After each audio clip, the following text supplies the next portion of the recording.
Now from the University of Okoboji, it's Okoboji Broadcast with Jeff Thee. Welcome to Okoboji Broadcast, everybody. I'm Jeff Thee. We're outside here at the Dickinson County Museum, and Mary Dreier, the director, is here with me. And Mary, we're outside because that's where your roof is. You notice we have a roof. There's a roof on the building. And not just any old roof. No. We have a brand new roof. Isn't that something? In fact, it's still being put on. It is just amazing. I don't even know how long the old Cedar Shake shingles had been on, but it's a long time. Well, sure. And they were flying off. People would occasionally bring us pieces of our building. Would you like part of your roof? Yes. That's exactly what they say. And, you know, roofs are expensive. Oh, terribly. But we are so fortunate that we received a very generous grant from the Okoboji Foundation that is covering the cost of our roof replacement.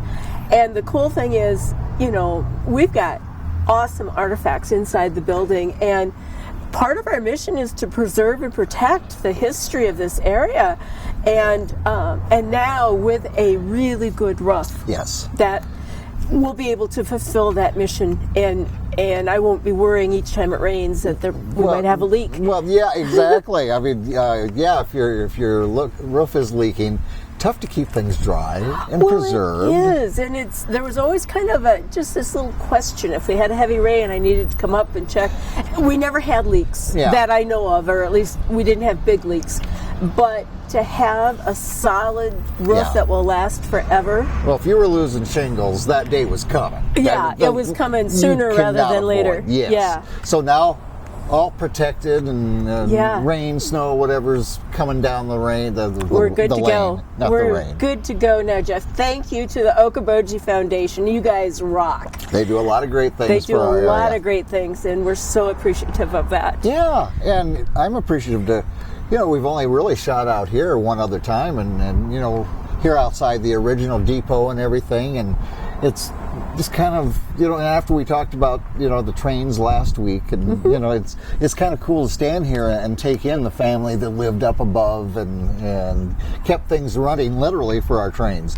But you've got other things going on, coming up. It's like we're involved in this perfect storm of all good things happening here at the museum. It started with the grant for the roof, and things just keep happening, and it is really, really good.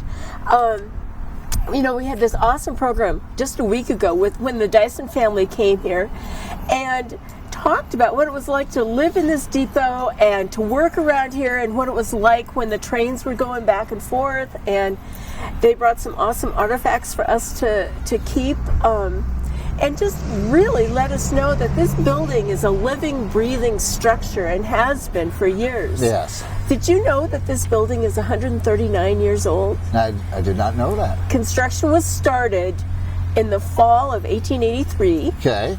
And completed in the spring of 1884. So we are approaching the year of the depot, and we're celebrating that in a big way around here, Well, Jeff. sure, next year will be 2023. Right. Take away 1883, and there's your math. Exactly. I have to admit, you see, I actually did a little cheating. Thank goodness. But lots of things are happening in the year of the depot for us. Okay. I wanted to let you know that we've received another grant through the Dickinson County Endowment Fund to populate a research room for our patrons to use with computers, with Ancestrycom software, with a scanner and a printer. And so we're opening up the resources here at the museum even more for patron use. Now, where's that going to be located at? It's going to be in our main exhibit hall. We're going to be moving around a few things. And the space is just going to be awesome. We've not had a space for people to look at our old Dickinson County newspapers or to look up things online. We have not had a computer for patron use. Yeah. Until now. Well, it's going to be and now we do. a schoolroom. Oh, yeah. In a way, that you can sit and do research and... Yeah, and read all the old newspapers and find out all the cool and funky facts around about the area. Well, and the ancestry part really intrigues me. You know, typically I've been an ancestry buff for years and years and years and years, and people will come in and they'll have a question about somebody. I just pull out my own computer and my own Ancestry account and look up stuff for them. But this way, the public can come in, and as far as I know, we're the only place in the area where people will be able to use the Ancestry.com software to look up their own stuff. Wow. Yeah. That's interesting. You know, my daughter, and we've always, you know, we're a German family, we're from Germany, and direct descendants didn't come from Germany.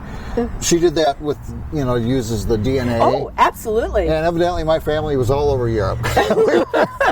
We weren't just in Germany. The only problem with the DNA thing is that the percentages of the nationalities keep changing. Oh. I keep having more Norwegian added to me, which I really like. I think it's pretty cool to be Norwegian. But I get my Irishness taken away, which I don't think is so cool. Right, yeah. So, but how fun is that going to be for people to come in here and look up their own? Right. And we'll be around to help people with the research, and we love doing that kind of thing. Yeah.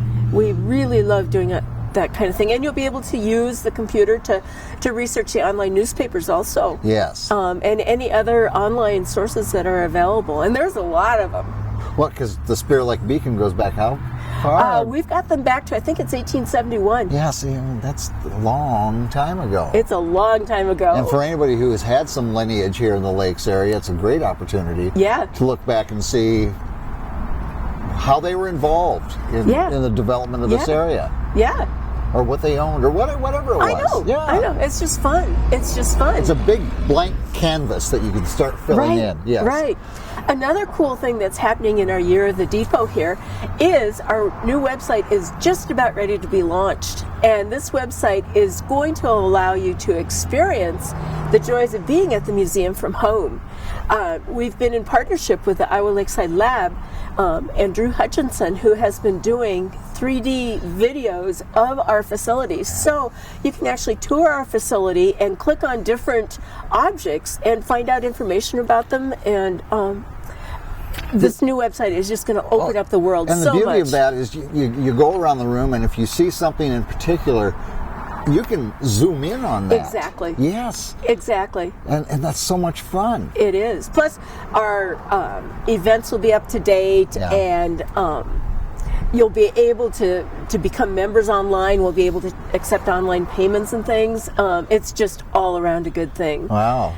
The Year of the Depot is going to bring us screaming into the 21st century. Well, it certainly is in even more ways. We, as a board of directors, have been really excited about recreating our depot back into a depot. You know, this is an awesome old structure, one of the oldest structures around the area. Sure. And for so many years, it has just housed random pieces of our history without really being focused on being a depot. And well, we're working to recreate this as a depot. Now just imagine what it would be like to come in here and hear the sounds of steam engines. Well, yeah. To see videos of steam engines coming through, to be able to punch your ticket and go down to Arnold's Park on the steam engine and do that. We are, as part of this, we are working to write a grant to be able to insulate this structure so that it can be used more time of the year. You may not be aware, but there's no insulation, heating, or cooling in the old depot, in the 1883 depot. I have noticed that when we go in there, to whether it's a hot summer day or a colder winter day, that there's no climate control. There is absolutely no climate control. And so by virtue of even just insulating the structure, I think it's going to make it a lot more usable and also a lot better for our artifacts that are in there. Oh, sure. And can you imagine, our thoughts are to recreate the waiting room as a waiting room, along with exhibits of what the railroads did for this area. This area would be nothing without the railroads. That's right. The railroads were the original venue for the tourists to come. And to stand there as it is a waiting room and getting yourself a ticket and then interactive opportunities. Right. You will really be able to capture what it was like in either the 1880s, 90s, or moving of what it was like. Exactly. Yeah. And who knows? At some point in time, we may be able to recreate the living quarters upstairs too. Yeah. That's probably not during this year of the depot, but through a later year One of the tiny depot. step of history at a time. That's what you got to do. Well, right, Yeah. right. And something else that's super exciting that I really wanted to bring up with you, Jeff, Okay. is that we have been given a grant. Now, it isn't just any grant. It's a matching grant for $5,000 to be put towards new exhibits. And the deal is, we only get this $5,000 if we, as a museum community, Match those funds. Match those funds. The $5,000. And so this is the first that it's being announced. We don't have a flashy name yet or anything, but we have until about December 1st to collect the funds for this. And so if you would be interested in donating to improve our museum exhibits, we would welcome your funds. And realize that if you give us $1 with this matching grant, it's like giving us $2. Exactly. Plus, any of your donations are tax deductible. Yeah. Because we are a 501(c). So, if you'd like to see new exhibits here, please add to the fund. Yeah. Very shortly, you'll be able to do that online. Okay. Until then, just send a check to us here at P.O. Box 532 in Spirit Lake, Iowa. Very good. Yes. Boy, this is why I like going outside. All of a sudden, there's just all these things happening, all these Yes. grants being going on, and boy, it's exciting. It's exciting. It really is the year of the depot here. Yeah. You know, this depot is such an incredible structure, and more we're coming to realize how very special it is. Yeah. And the garbage truck is even agreeing across the road. Oh, well, the perils of shooting outside, Mary. That's Yeah, all I can yeah, tell you. yeah. But, of course, now you're on your off-season hours. Remind everybody. We are open Wednesdays from 10 to 3. We're continuing with our Wednesday morning Way Back When conversations, which are just so fun. I can tell you that this morning a major topic was boot